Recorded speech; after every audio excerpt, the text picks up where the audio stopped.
इसका एक नर्व यहाँ तक है, दूसरा फिर यहाँ से अटैच होगा, इसकी हेड और इसकी टेल अटैच होगी, फिर इसकी हेड और इसकी टेल अटैच होगी। इस तरीके से क्या होता है बच्चों, ये मेरी पूरी बॉडी में प्रेजेंट रहते हैं। क्लियर है आप लोग? जर्मनी के अंडर में आ गया था। जर्मनी यहाँ पे कि जो हार गई थी जर्मनी, उसको पूरे के पूरे वॉर एक्सपेंसेस, पूरा का पूरा loan, everything has to be penalised. और 5 years hence, a man's age will be 3 times the age of his son. 5 years ago, the man was 7 times as old as his son. Find their present ages. उनके present ages find करिए। मेरा passion है पढ़ाना, मुझे पढ़ाना अच्छा लगता है, मुझे एक अच्छा टीचर बनना है। तो उस अच्छे टीचर, दो कोर्सेज देख रहे हैं, those are perpendicular to each other. अब ये दोनों अगर एक दूसरे के परपेंडिकुलर है तो सिंपली आप क्या कर सकते हो, इन दोनों का मैग्नीट्यूड निकाल सकते हो। हेलो स्टूडेंट्स, मैं हूं आपका friend and guide Krishna Tripathi. Student, आज की क्लास में हम लोग पढ़ने जा रहे हैं अपना second topic of electricity. Yes, that is electric current and the potential difference. So student, what is electric current? We have already discussed about charge. What is charge? Charge is a property, okay, which can attract or repel to each other. And हमने discuss किया था इसका SI unit, that is coulombs, okay. अब हमें discuss करना है electric current. तो what is electric current? Electric current कहा जाता है the flow of electric charge, right? Flow of charge is known as electric current. जरा करंट का मतलब समझ लीजिए, जैसे वाटर करंट, ठीक है, एयर करंट, इसी तरह इलेक्ट्रिक करंट। दो तरह का इलेक्ट्रिक करंट हमें, दो तरह का इलेक्ट्रिसिटी होता है, समझ लीजिए, स्टैटिक इलेक्ट्रिसिटी और एक दूसरी होती है करंट इलेक्ट्रिसिटी। तो जो क्लास 10th में हमें पढ़ना है स्टूडेंट, वो पढ़ना है करंट इलेक्ट्रिसिटी। जो नया पैटर्न आया है सीबीएसई का, उसके अकॉर्डिंग हम सारे कॉन्सेप्ट पढ़ेंगे और लास्ट में सॉल्व करेंगे assertion, reason, case based question and बहुत कुछ, ठीक है। और एक बहुत ज्यादा इंपॉर्टेंट न्यूज है कि जो बच्चे हमसे डायरेक्टली जुड़ना चाहते हैं फ्री ऑफ कॉस्ट, तो हमारा व्हाट्सएप ग्रुप ज्वाइन कर सकते हैं, लिंक डिस्क्रिप्शन में दिया हुआ है।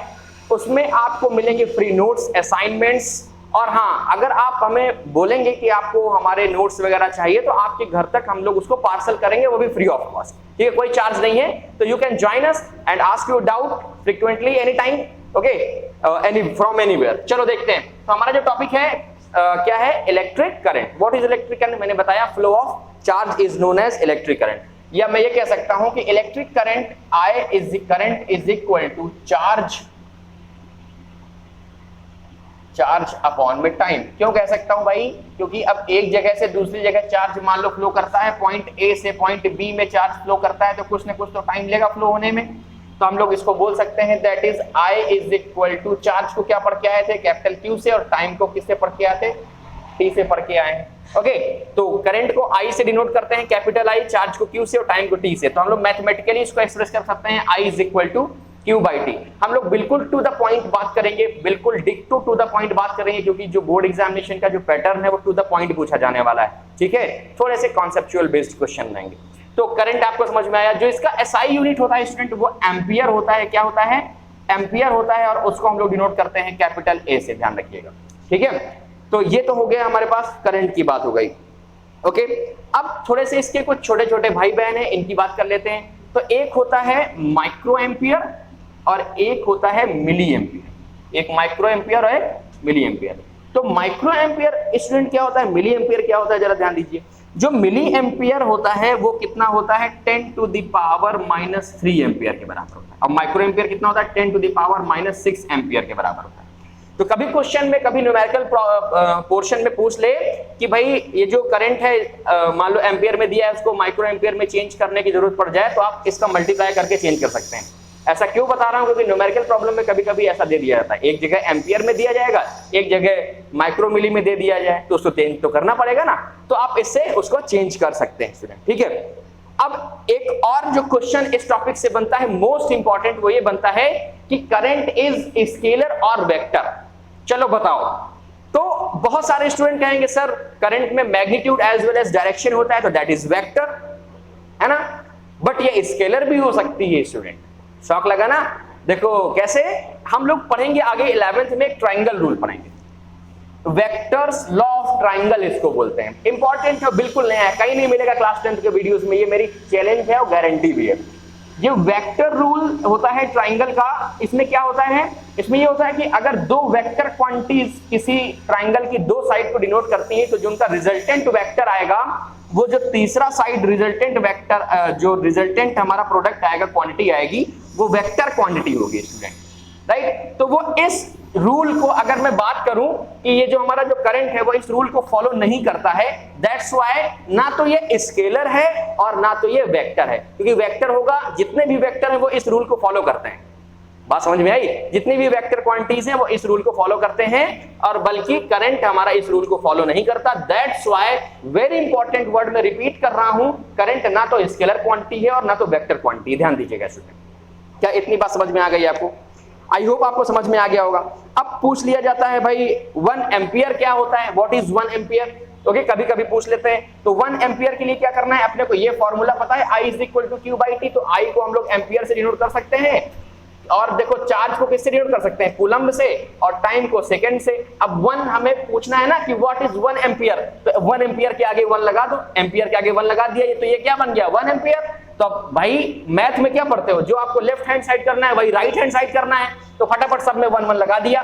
अब जब सब में 1 1 लगा दिया तो क्या निकल के आया, 1 कूलम्ब अपॉन में 1 सेकेंड।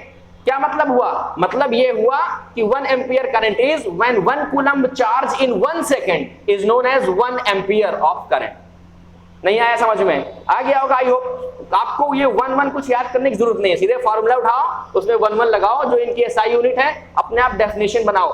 दूसरी चीज, साइंस में आप कोशिश क्या करेंगे, मोस्टली मैं अपने जो स्टूडेंट हैं जो हमारे यहाँ इंस्टीट्यूशन में आते हैं, जो हम लोग बताते हैं, तो मैं ये उनको बोलने की कोशिश करता हूं, समझाने की कोशिश करता हूं ऑलवेज सभी लेक्चर्स में, कि आप अपनी लैंग्वेज में फिजिक्स को लिखने की कोशिश करिए। क्योंकि फिजिक्स क्या है, हमारे चारों तरफ जो हम लोग देखते हैं, पढ़ते हैं, उसी का स्टडी है फिजिक्स, राइट। तो फिजिक्स को हम अगर अपनी लैंग्वेज में लिखते हैं तो वो ज्यादा इंटरेक्टिव बनता है। किताबी लैंग्वेज मत रखो, किताब तो केवल सिर्फ इंफॉर्मेशन के लिए है, राइट। तो अपनी लैंग्वेज में लिखेंगे तो इसके लिए आपको फॉर्मूलेज आने चाहिए, कोई भी डेफिनेशन लिख सकते हो किसी भी सब्जेक्ट का, कोशिश यही करेंगे अपन, ठीक है। तो आई होप ये आपको क्या समझ में आया, इलेक्ट्रिक करंट समझ में आया। द फ्लो ऑफ चार्ज या rate of flow of charge बोलते हैं करंट, बोलते हैं इसको, जो डिनोट करते हैं कैपिटल I से, और ये होता है I = Q/T and SI unit is ampere, ठीक है। और इसको कैपिटल A से डिनोट करते हैं। Micro ampere = 10⁶ ampere, milli ampere 10�3 ampere.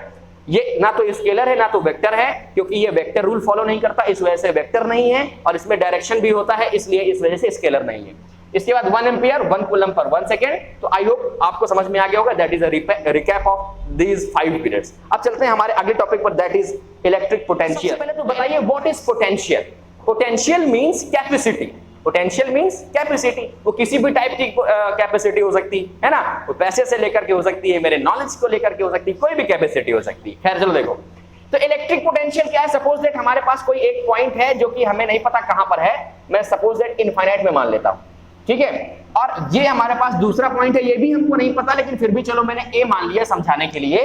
अब कोई भी मान लो इस इनफाइनाइट से कोई एक चार्ज है, किसी एक इलेक्ट्रिक फील्ड में इनफाइनाइट से कोई चार्ज मूव हो रहा है किसी दूसरे पॉइंट तक, तो उसे हम उसका क्या बोलेंगे, इलेक्ट्रिक पोटेंशियल बोलेंगे स्टूडेंट। आई होप आपको क्लियर हो गया। फिर मैं समझाने की कोशिश करता हूं, जरा समझ लीजिए। किसी भी इलेक्ट्रिक फील्ड में इनफाइनाइट से किसी एक पॉइंट तक चार्ज को ले जाने में जो काम होता है, अब याद रखो, समझ में आ रहा है, उसे हम लोग बोलते हैं उसका electric potential. Come on repeat, किसी एक इनफाइनाइट से किसी एक पॉइंट पर पॉजिटिव चार्ज को ले जाने में जो वर्क होता है उसे हम लोग क्या बोलते हैं, इलेक्ट्रिक पोटेंशियल। देखो मैंने 3 बार मॉडिफिकेशन किया डेफिनेशन में, बात समझ में आ रही थोड़ी थोड़ी। अब आई होप क्लियर हो गया होगा डेफिनेशन क्या होती है। इलेक्ट्रिक पोटेंशियल को हम लोग कैपिटल V से डिनोट करते हैं, और ये एक स्केलर क्वांटिटी है। कैसी क्वांटिटी है, स्केलर क्वांटिटी है, क्योंकि ये क्या बताती है, ये केवल डायरेक्शन बताती है। क्या बताती है, डायरेक्शन बताती है। अब इसी का एक सब टॉपिक है पोटेंशियल डिफरेंस। क्या, potential difference. What is potential difference. तो पहले पोटेंशियल डिफरेंस पढ़ने से पहले ये चीज तो आपको कंफर्म हो गया ना कि इलेक्ट्रिक पोटेंशियल क्या है, केवल direction of the positive charge या डायरेक्शन ऑफ चार्ज किस डायरेक्शन में फ्लो कर रहा है या फ्लो करेगा किसी एक ऑब्जेक्ट से दूसरे ऑब्जेक्ट में, या किसी एक ऑब्जेक्ट में ही फर्दर जो डायरेक्शन इंडिकेट करे कि यस इस डायरेक्शन में मूव करेगा या इस डायरेक्शन में मूव करेगा, तो उसे हम लोग बोलते हैं इलेक्ट्रिक पोटेंशियल। यहां तक की बात समझ में आ रही हो तो बताइएगा यस सर। दूसरी चीज जरा समझिए, ये एक स्केलर क्वांटिटी यहां से भी तो फिक्स हो गया, क्योंकि इसमें केवल क्या है, मैग्नीट्यूड है। क्या है, मैग्नीट्यूड है। ओके, अब एक चीज ये बताइए कि बाय द चांस मैं कहता हूं कि भाई ये डायरेक्शन बता रहा है, ओके, कि किस डायरेक्शन में जाएगा, तो इसको वेक्टर होना चाहिए। यस और नो, स्केलर क्यों है, तो ये डायरेक्शन बता रहा है, लेकिन ये थोड़ी कह रहा है कि ईस्ट में चले जाओ, वेस्ट में चले जाओ, है ना, जिधर वैल्यू कम उधर की तरफ मूव करा देता है। इतनी बात समझ में आ गई ना आगे? चलो ठीक, इसका हम एक एग्जांपल ले सकते हैं। मान लो एक पाइप है हमारे पास, क्या है, पाइप है बच्चा लोग, ध्यान दीजिएगा, ठीक है। सपोज दैट मेरे पास ये एक पाइप है, ये देखो ये पाइप है, एक ये पाइप है। अब इसमें पानी भरा हुआ है बीच में, ओके, वाटर फ्लो कर रहा है, वाटर करंट। अब मैं इसको अगर ऐसे डाउन करता हूं तो वाटर किधर जाएगा, इस डायरेक्शन में जाएगा। अगर सपोज दैट मैं सीधा कर दूं तो फिर बीच में आ जाएगा। अब मैं इधर करता हूं तो किधर जाएगा, कुछ इस डायरेक्शन में वाटर फ्लो करेगा। समझिएगा जरा, यही है बेटा बच्चा लोग इलेक्ट्रिक पोटेंशियल। बात समझ में आएगी नहीं? इलेक्ट्रिक पोटेंशियल सिर्फ ये शो करता है कि किधर जाना है भैया, किधर जा रहे हैं। आई बात समझ में? किसी इन्फिनिटी टू किसी एक पॉइंट तक किसी पॉजिटिव चार्ज को ले जाने में जो वर्क होता है उसे बोलते हैं इलेक्ट्रिक पोटेंशियल। आई होप आपको समझ में आ गया होगा। अब इसी का एक सब टॉपिक आता है, दैट इज इलेक्ट्रिक पोटेंशियल में, और क्या है, पोटेंशियल होता है V is equal to, mathematically हम लोग बोल सकते हैं that is work done upon में टाइम टेकन। क्या बोल सकते हैं, वर्क डन अपॉन में टाइम टेकन। क्या इतनी बात समझ में आ गई, नहीं आ गई? आ गई, ओके। अब what is potential difference? Suppose that ये पॉइंट A है और ये पॉइंट B है, ठीक, तो इसका इलेक्ट्रिक पोटेंशियल VA और इसका पोटेंशियल डिफरेंस VB। ठीक है बच्चे लोग, डायरेक्ट यही पढ़ाया जाता है कि electric potential is potential difference, but ये नहीं है। पोटेंशियल डिफरेंस मतलब एक पॉइंट से दो पॉइंट दूसरे पॉइंट में जो वर्क हो रहा है वो किस डायरेक्शन में हो रहा है, वो तो पोटेंशियल है, जिधर कम होगा पोटेंशियल उधर वर्क जाएगा, जैसे वाटर फ्लो कर रहा था। आई बात समझ में? लेकिन अगर पोटेंशियल डिफरेंस की बात करें तो दैट इज, ये हो जाएगा पोटेंशियल डिफरेंस VA और ये हो जाएगा VB। लेकिन होगा क्या, होगा तो सेम ना यार, पोटेंशियल की बात हो रही है तो कम ज्यादा का ही अंतर तो है, लेकिन होगा क्या, वर्क डन अपॉन में टाइम टेकन। होगा कि नहीं होगा? और वर्क डन की क्या यूनिट होती है, जूल, और टाइम की क्या होती है, सेकेंड, है ना। और पोटेंशियल डिफरेंस की होती है वोल्ट। क्या होती है, वोल्ट, जिसको हम लोग कैपिटल V से डिनोट करते हैं। अलेक्जेंड्रो वोल्टा ने इसकी डिस्कवरी करी थी, दैट्स व्हाई ये इंडिकेट कराता है वोल्ट, और इसको कैपिटल V से डिनोट करते हैं। तो ये हो गया हमारे पास वोल्ट। हो गया कि नहीं हो गया? मैं थोड़ा सा इसको और क्लियर लिख देता हूं, दैट इज वोल्ट। आ गया? तो चलो SI यूनिट भी यहां से क्लियर हो गई कि वोल्ट, इसको SI यूनिट होती है इलेक्ट्रिक पोटेंशियल, पोटेंशियल डिफरेंस की, और इसको बोलते हैं जूल पर सेकेंड। कभी कभी पूछ लिया जाता है 4 ऑप्शन में कि पोटेंशियल डिफरेंस की SI यूनिट क्या होगी, तो जूल पर सेकंड दिया होता है। अब हमें रटाया क्या जाता है, दैट इज वोल्ट। न्यूमेरिकल में क्या मिलता है, वोल्ट, तो हम लोग क्या ढूंढते हैं, वोल्ट, लेकिन मिलता नहीं है, तो हम लोग को ये क्वेश्चन गलत करना पड़ जाता है। आई बात समझ में कि नहीं आई? आ गई होगी आई होप, सारी बातें आपको क्लियर।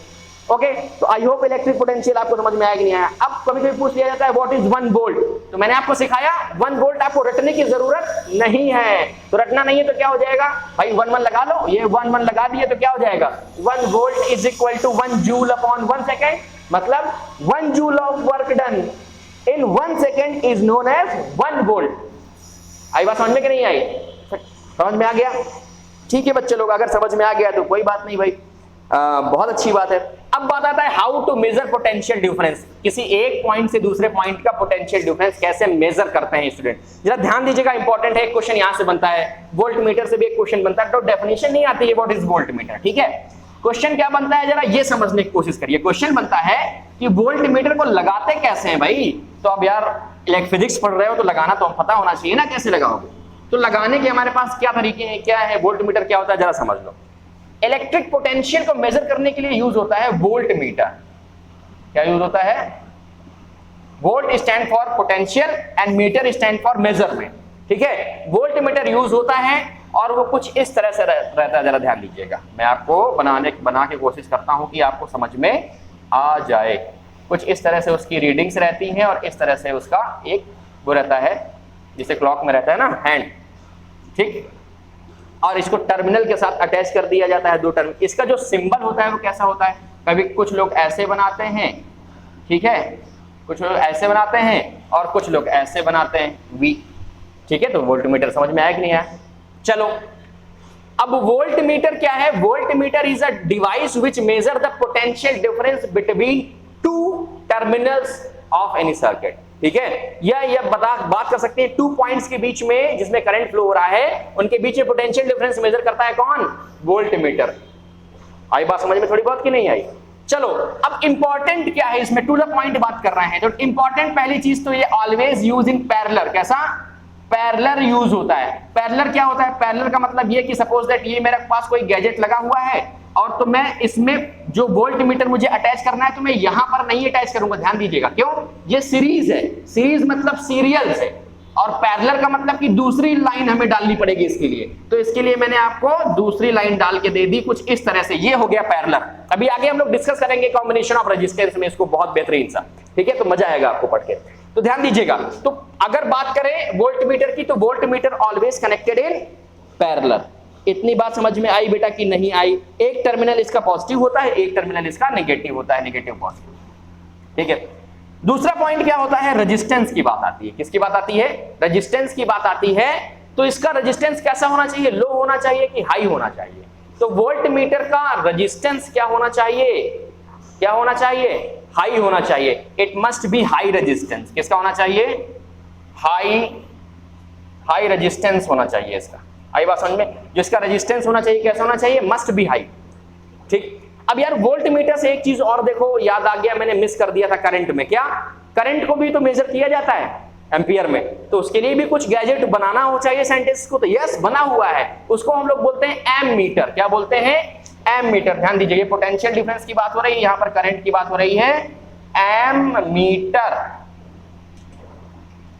ठीक है, एम मीटर यूज होता है। अब जरा समझिए, अभी जो एम मीटर है इसको कैसे यूज करते हैं भाई? इसका जो सिंबल होता है हम तो ये बनाते हैं, कुछ लोग इसको भी ऐसे बना देते हैं भाई। बस कहां यूज होता है ये का जो यूज है वो यूज होना चाहिए सीरीज में। कैसे? सीरीज में। अब सीरीज क्या होता है? मैंने बताया ना, सीरियल, लगातार, ऊपर भी समझा के आया हूं। तो अगर मुझे एमीटर को अटैच करना है तो कहां अटैच करूंगा? मान लो ये मेरे पास कोई गैजेट लगा हुआ है, तो इसको एमीटर को मैं अगर लगाऊंगा तो कुछ इस तरह से लगाऊंगा। इसमें भी एक टर्म पॉजिटिव, एक नेगेटिव टर्मिनल। आई बात समझ में? अब इसकी दो चीजें जो याद रखने लायक है, असर्शन रीजन। ठीक है, केस बेस्ड क्वेश्चन में ऐसे क्वेश्चन पूछे जाने की इस बार संभावना है और आएंगे, ये मेरा आपसे दावा है। जरा देखिए, अब सीरीज में क्या होता है जरा समझिए भाई। इसमें जो इसका रेजिस्टेंस होता है वो मस्ट बी लो और जीरो। एक आइडियल एम मीटर का जो रेजिस्टेंस होता है वो मस्ट बी जीरो, मतलब जीरो होना चाहिए या वेरी लो, बहुत कम होना चाहिए। ध्यान दीजिएगा।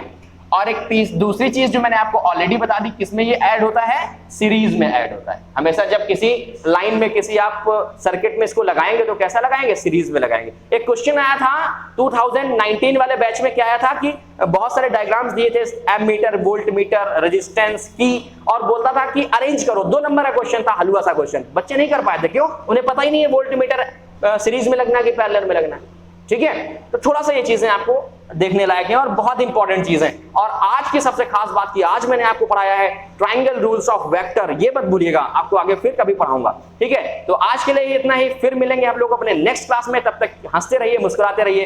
Bye bye, tata, take care. I hope कि वीडियो आपको पसंद आया होगा, तो इसको शेयर कर दीजिए, चैनल को सब्सक्राइब करिए। अगर नहीं पसंद आया तो डिसलाइक करो यार, कोई दिक्कत नहीं है। चलो बाय बाय।